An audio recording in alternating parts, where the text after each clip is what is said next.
Baiklah teman-teman, di pertemuan perdana ini kita akan membantu teman-teman untuk bagaimana mencari referensi yang berkaitan dengan politik luar negeri dan sejarah diplomasi Republik Indonesia. Nah, pencarian referensi ini penting untuk kita melacak karya-karya yang sudah dihasilkan oleh para peneliti, dosen ya, berkaitan dengan politik luar negeri Indonesia.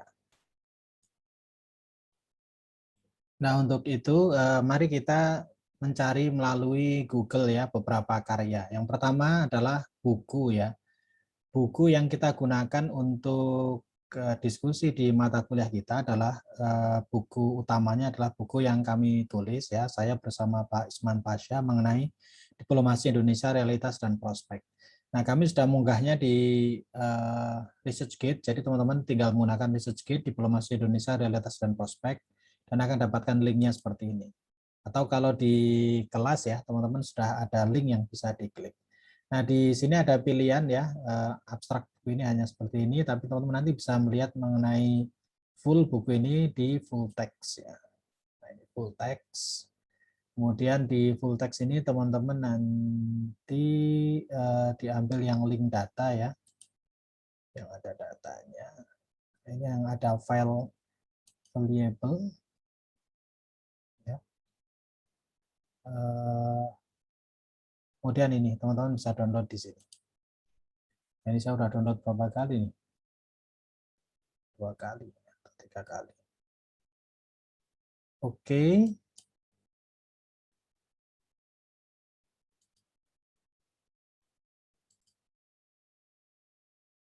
Nah, ini adalah buku yang kita download tadi ya, teman-teman ya. Kita mulai dari atas saja. Nah, ini tulisan kami ya, ada kata pengantarnya dari Pak Dino Paticalang. Begini sebenarnya dicetak Desember 2016. Nah, kita hanya akan melihat apa namanya daftar isi saja ya, untuk nanti teman-teman bisa membaca sendiri isi dari buku ini ya. Yang bab 1 yaitu bicara mengenai bagaimana dinamika politik luar negeri Indonesia ya. Di sana bicara mengenai sentuhan diplomasi kerajaan, kemudian diplomatik dengan kepentingan-kepentingan tertentu ya. Di sini ada kepentingan agama, kepentingan politik, kepentingan perdagangan. Ya, kemudian baru tulisan-tulisan yang lain mengenai politik bebas aktif itu apa, Nevoldivo, kemudian politik luar negeri bebas aktif, dan diantara dua samudra yang bergolak ya. Nah, di bab 1 ini sebenarnya ringkasan dari bab-bab yang selanjutnya. Gitu. Kemudian bab 2 ya, buku ini ditulis berdasarkan era ya, jadi atau periode. Yang pertama kita bicara periodenya Soekarno ya, Orde Lama ya, mengenai diplomasi memperoleh pengakuan internasional, kemudian diplomasi memperjuangkan kedaulatan NKRI ya, kemudian diplomasi anti imperialisme dan anti kolonialisme ya. Ada 3 bab berkaitan dengan periode Soekarno, kemudian ada 3 bab juga berkaitan dengan Soeharto ya, mengenai bagaimana mencari kepercayaan dunia internasional ya, kemudian diplomasi era pertumbuhan dan pembangunan, kemudian kerjasama Indonesia di ASEAN. Baru kemudian masuk ke periode reformasi ya, mulai dari Habibie sampai dengan SBY ya. Di sini mulai dari Habibie, kemudian Abdurrahman Wahid, bagaimana politik luar negeri Megawati, dan SBY sampai dengan SBY ya. Nah, ada tambahan sedikit di 2016 itu kami menulis mengenai bagaimana politik luar negeri Indonesia di era Joko Widodo. Kemudian daftar pustaka. Buku ini ditulis berdasarkan periode untuk memudahkan mahasiswa ya, kita belajar mengenai bagaimana sejarah diplomasi Indonesia berdasarkan periode kepemimpinan. Kemudian yang selanjutnya kita akan mencari referensi menggunakan Google Scholar atau Google Cendekia. Nah, teman-teman di sini bisa menulis menggunakan politik luar negeri Indonesia. Nah, ada banyak ya, sebenarnya kalau kita lihat dari kapan saja ya, mengenai politik luar negeri Indonesia, maka ada banyak tulisan mengenai politik luar negeri Indonesia ya. Ada bukunya Mas Ian Muntratama mengenai Quo Vadis politik luar negeri Indonesia ya, kemudian juga ada tulisan mengenai politik luar negeri Indonesia dan globalisasi, dan selanjutnya ini teman-teman bisa baca sendiri sampai di bawah ya. Nah, tapi kita akan coba yang karya mulai tahun 2020. Jadi teman-teman di sini bisa cek 2020 ya. Saya kira isu terbaru di politik 2020, saya pilih satu naskah, yaitu naskahnya Pak Asep Setiawan ini, yaitu mengenai bagaimana politik luar negeri Indonesia di era COVID ya. Ada dua hal yang disorot di situ, yaitu era penyelamatan dan era kerjasama. Nah, untuk teman-teman kalau mau merujuk ya artikel ini, teman-teman bisa menggunakan ini. Ketik kutip. Nah, kemudian bisa dipilih pakai MLE, IPA atau ISO 690 ini. Tinggal di copy saja, misalnya pakai IPA ya ini di copy. Nah, kita akan masuk ya ke naskah ini ya. Ini di jurnal UMJ ya. Nah, ini jurnalnya teman-teman, kita sekaligus belajar bagaimana cara mendapatkan naskah dari jurnal ya. Kalau dari Google Scholar tadi itu langsung merujuk ke laman jurnalnya ya, jurnal independen ya, Jurnal Politik Indonesia dan Global. Kita tidak usah baca ini editorial board dan sebagainya, tapi kita langsung masuk ke naskahnya. Nah, teman-teman tinggal klik sini aja. Klik sini, dan kemudian kita akan masuk ke naskah yang ditulis oleh Pak Asep Setiawan.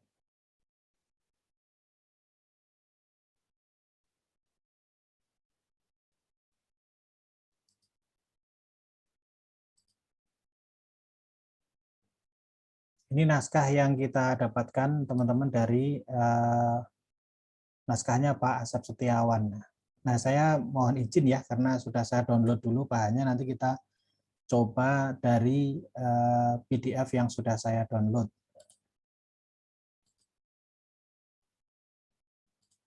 Nah, ini adalah naskah yang sudah saya download ya, mengenai politik luar negeri Indonesia era COVID-19, penyelamatan dan kerjasama. Tulisannya Pak Asep Setiawan dari Ilmu Politik Fisip Universitas Muhammadiyah Jakarta. Email beliau. Nah, kita lihat untuk membaca abstrak ini, itu penting untuk kita tahu arah tulisan dari artikel ini ya.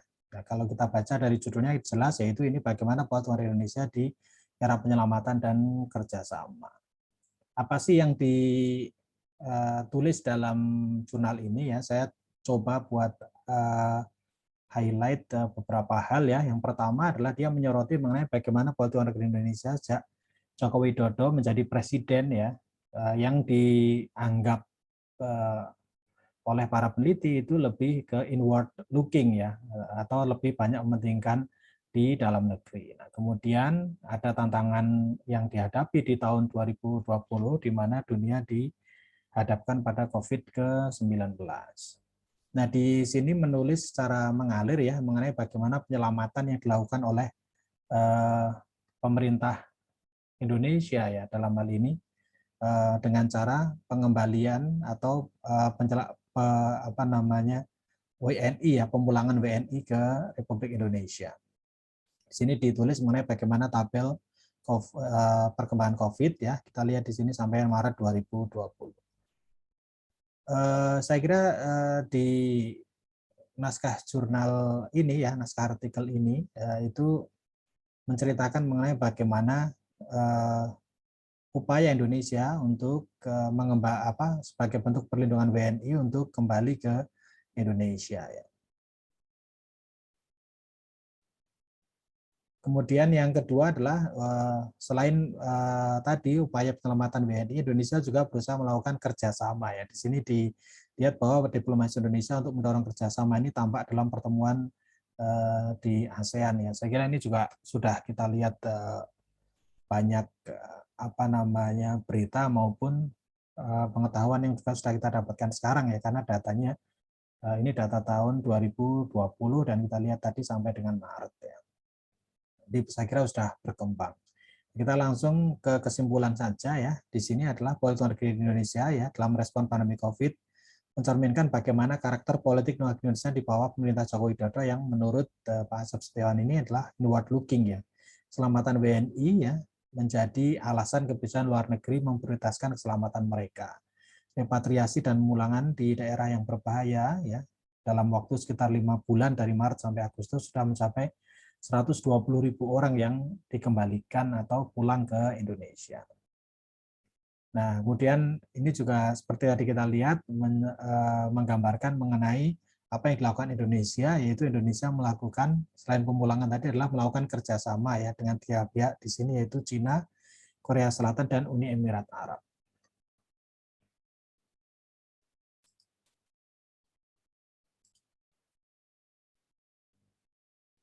Kemudian di sini juga ditulis mengenai bagaimana pilihan kombinasi kerjasama yang dilakukan oleh Cina, Korea Selatan, dan Uni Emirat Arab. Nah, penelitian ini bisa ditindaklanjuti oleh teman-teman ya mengenai bagaimana diplomasi vaksin yang dilakukan oleh Indonesia, ya bagaimana Indonesia mendapatkan vaksin yang sekarang ini kita rasakan ya, apakah teman-teman menganggap itu berhasil ya atau gagal? Ya saya kira itu perlu penelitian-penelitian yang lebih lanjut. Tapi penelitian ini menurut saya penting ya membawa kita pada penelitian lanjutan ya yang perlu ditulis oleh teman-teman ya atau akademisi yang lain berkaitan dengan bagaimana diplomasi Indonesia di dalam menghadapi pandemi COVID-19 ini gitu. Kemudian yang ketiga ya, tadi buku sudah, kemudian kita dapatkan jurnal dari Google Scholar sudah. Nah sekarang kita akan coba cari artikel jurnal dari jurnal yang sudah ada. Nah, saya mencoba menulis, teman-teman sebenarnya tinggal tulis saja jurnal hubungan internasional gitu di sini. Kemudian kebetulan yang teratas ini adalah jurnalnya UMY ya. Kita masuk ke jurnalnya UMY. Nah, perlu teman-teman ketahui jurnal UMY ini adalah jurnal yang sudah masuk ke Sinta 2 ya, terakreditasi Sinta 2. Jadi termasuk ke jurnal yang bereputasi. Yang paling bagus itu Sinta 1, kemudian Sinta 2. Oke, nah kita nggak baca jurnal histori dan sebagainya ya, tapi kita langsung ke arsip saja. Langsung ke search ya, kita cari search. Kalau arsip ini untuk membaca naskah-naskah terbit ya, per edisi terbit. Tapi kita langsung search ada sini. Kemudian saya udah cari ini bagaimana kita coba cari politik luar negeri Indonesia ya, kita lihat.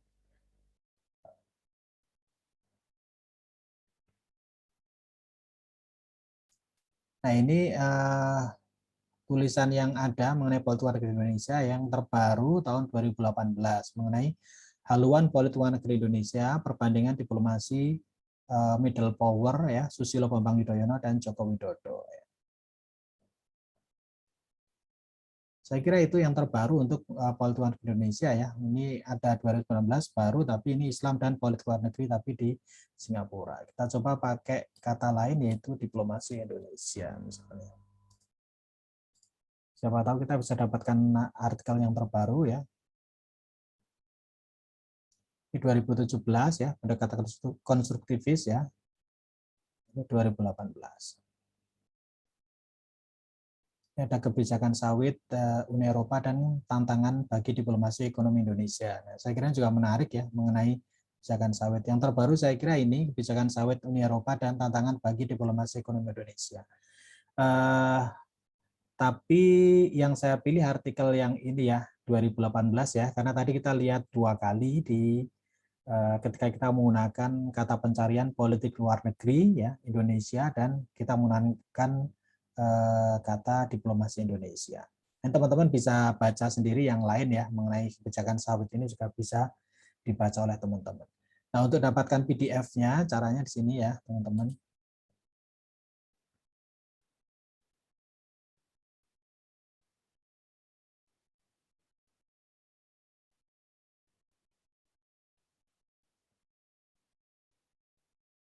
Oke, yang kemudian bisa download filenya ini.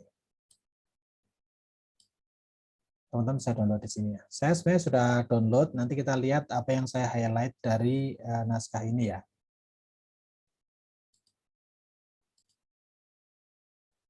Nah, ini adalah naskah yang ditulis oleh Rizky Alif Alfian, Ganesh Cintika Putri, dan Irfan Ardani.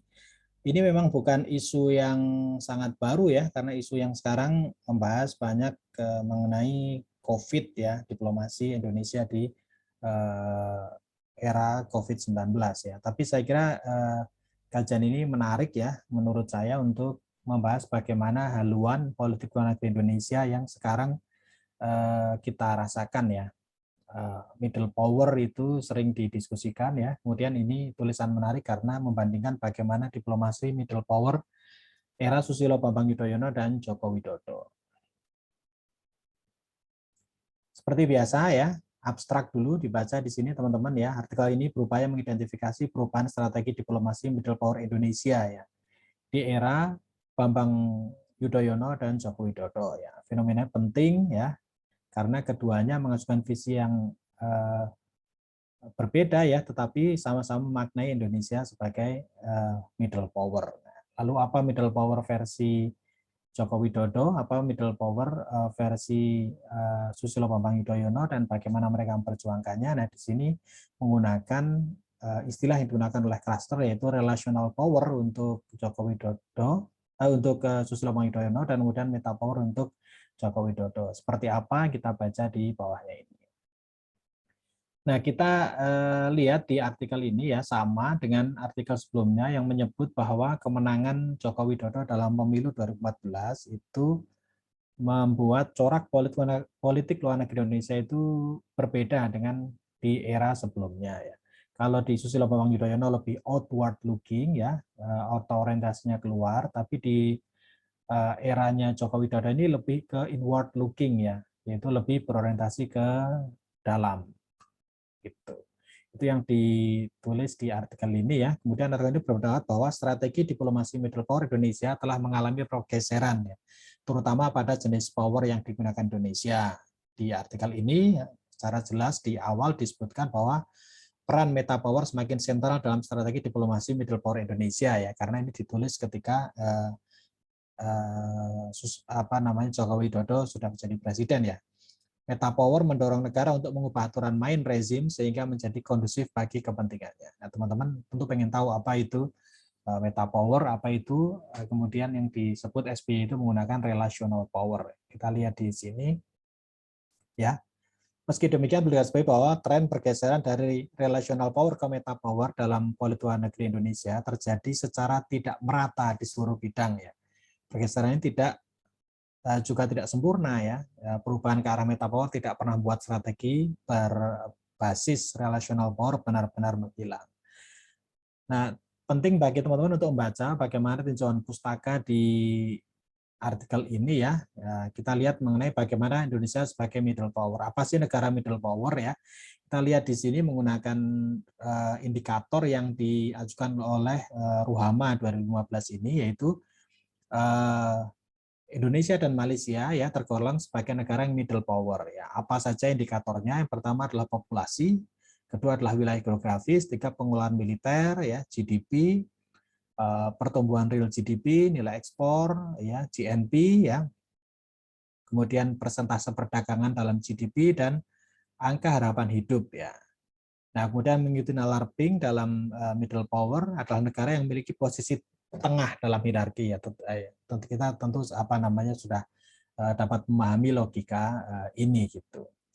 Nah, negara-negara middle power itu untuk mempertahankan posisinya biasanya mereka dituntut untuk mengambil manuver-manuver ya tertentu dalam forum internasional agar mereka tetap kompetitif ya. Jadi negara middle power ini dibayangkan banyak, mereka saling mempunyai manuver-manuver ya. Nah, kalau politik internasional biasanya kita bahas negara besar, great power ya. Di sini kita bicara mengenai middle power ya.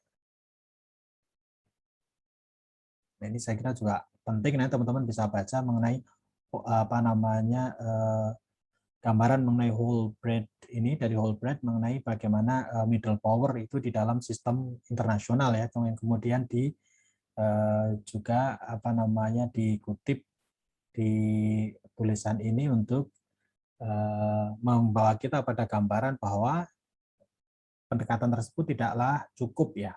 Kita lihat di sini ya, pendekatan Holbrooke ini memiliki keterbatasan serius dalam memahami dan memperlakukan power ya, kecenderungan untuk melihat power berdasarkan sumber-sumber material seperti yang kita lihat tadi ya dimiliki tentu tidak keliru ya, tapi cara ini tidak akan cukup untuk menangkap bagaimana kompleksitas kasus Indonesia ya.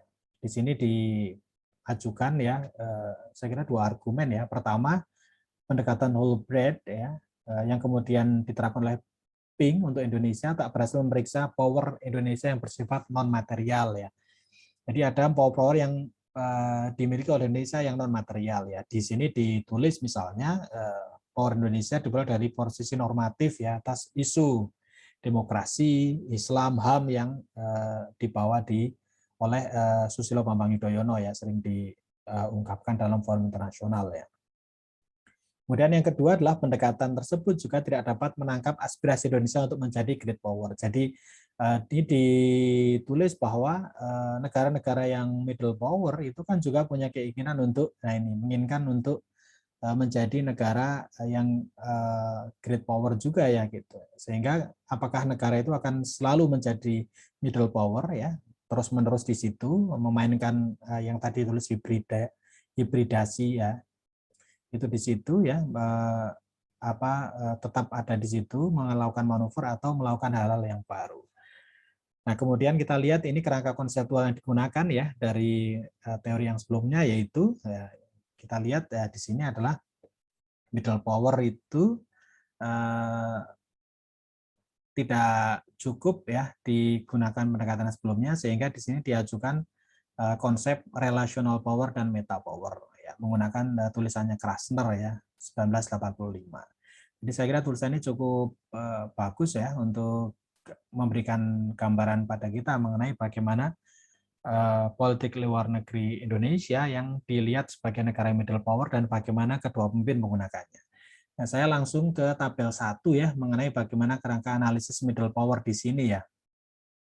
Ini dilihat ya apa perbedaan antara relational power dan meta power ya.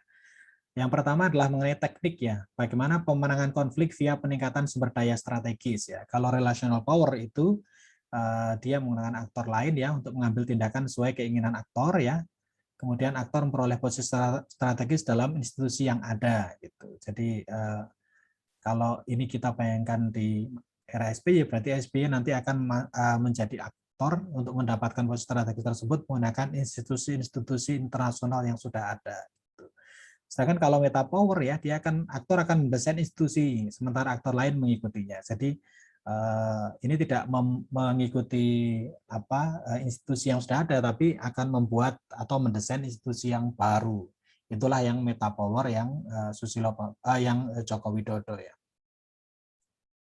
Kemudian bagaimana dalam pengaturan normalitas ya. Kemudian kalau di pendekatan relational power ini adalah aktor diakui sebagai bagian dari komunitas internasional ya. Sedangkan kalau di meta power itu adalah aktor mendefinisikan normalitas baru yang diikuti oleh aktor-aktor lain. Jadi kalau menggunakan kerangka analisis ini kita akan bayangkan bagaimana SBY ya itu menginginkan agar dirinya diakui menjadi bagian dari komunitas internasional ya, sedangkan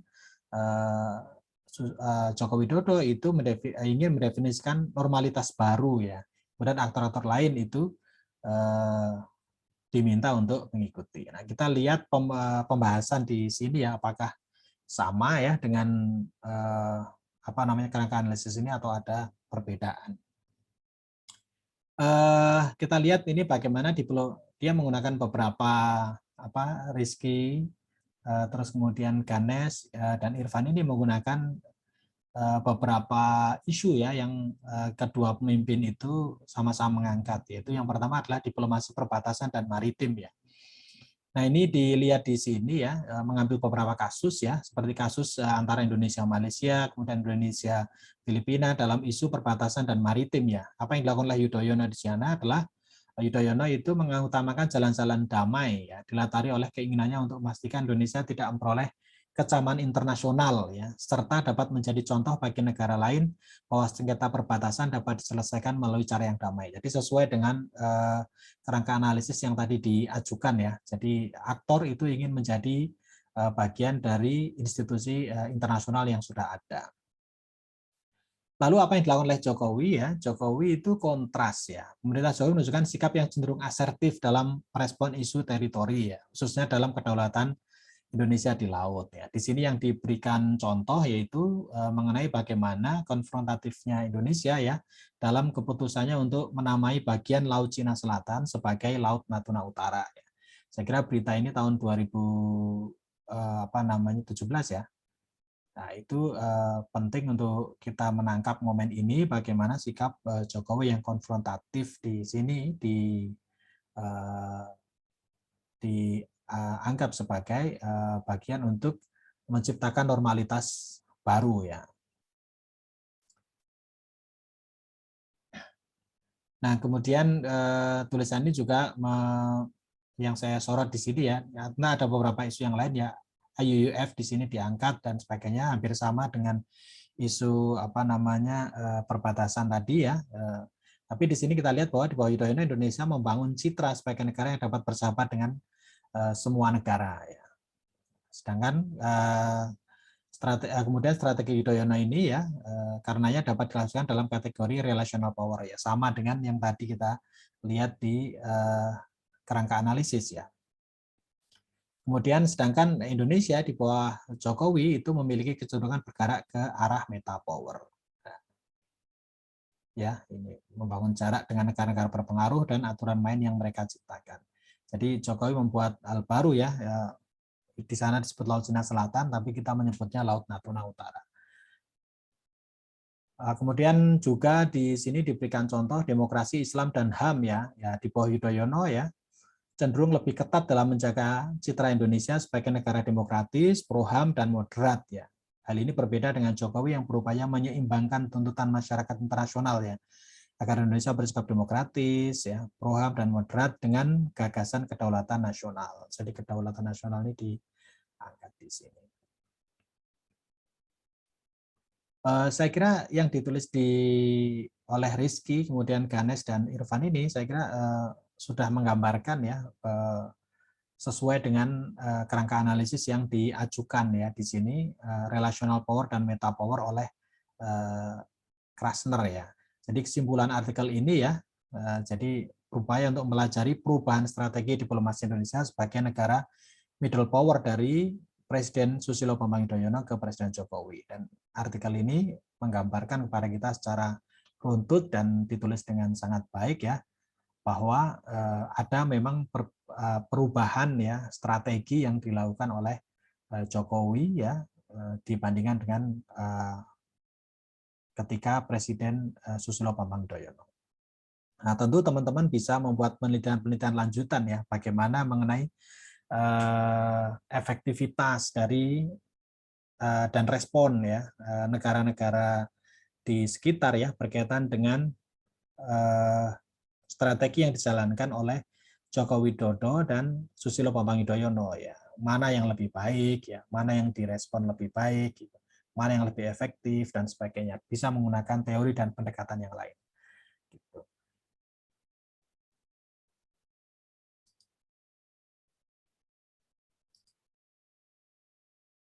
Nah, secara umum itu yang ingin saya sampaikan kepada teman-teman untuk bagaimana kita mempelajari politik luar negeri Indonesia yang sekarang ini sedang kita pelajari bersama-sama ya gitu. Jadi kita lihat tadi memang tulisan mengenai COVID masih kurang ya, bagaimana politik luar negeri Indonesia dalam menghadapi pandemi COVID masih kurang ya, tapi kita melihat beberapa tulisan yang bagus juga yang bisa kita ulas di sana. Tadi ada diplomasi sawit yang mungkin nanti teman-teman juga bisa mengulasnya. Oke, mungkin itu dulu teman-teman. Nanti kita bisa lanjutkan di diskusi di kelas maupun diskusi di acara-acara yang lain. Terima kasih.